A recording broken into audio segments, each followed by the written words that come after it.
Good morning, Andy Watson, Fairway Mortgage. Hope you survived that winter storm this week, okay? I wanted to touch base today on a couple things. A, forgive me in the hat. I lost a bet on March Madness. My bracket did not win, so I took a pie to the face a little bit earlier, so rocking the hat. But wanted to touch base on closing disclosures. I get questions on this quite a bit. A, what's the timing on these? And B, how the heck do I read this thing? So obviously the easiest way to do it is get a settlement statement from the title company, but those aren't always there in time as far as, they're a little bit more last second because we're working with title. We're going back and forth to balance, get the numbers correct on both of these. But the closing disclosure, we send this out early. As soon as we have our initial approval, we're sending this out so we don't have to worry about anything last second with bumping into TRID deadlines, getting it out 3 days before closing, things like that. That sucker's there. It's been signed. It's been reviewed by the borrower. I've reviewed it with them. We feel good on that matter. Now, with these, so they are a little bit difficult to read. It's got your interest rate. It's got your loan amount. It's got your monthly principal and interest. Now, it also has, right here, it's probably, it's going to talk about the homeowner's insurance, the taxes, and it separates it out really weird. So it's really hard to read some of that sometimes. So with that, if you have questions on that, reach out to me. I can get you an easy breakdown of the monthly payment. What I really wanted to hit on is who is paying what. That's the big question I get.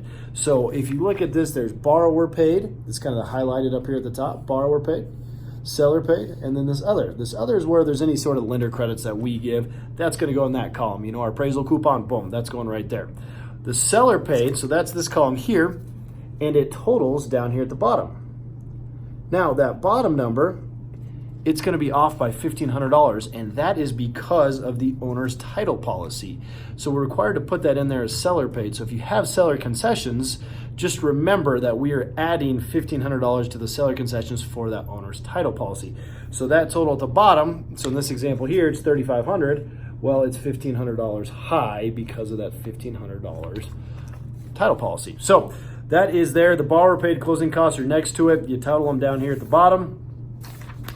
And the rest of it is kind of hidden here on page number 3. So that is what this page looks like. I know this is a terrible way to do it. I should be just sharing my screen, but I'm going to give this a shot, and it's a really long video, so I apologize. But with that, that's where you're going to see the adjustments as far as the seller paid items. So the most obvious one, and the one we see the most, is the taxes for the portion of the year that the seller lived in the property. So that's where that credit comes back to the buyer. So happy to go through that in much more detail. I probably should do another video, share my screen, kind of show that, but I just wanted to kind of touch on those items.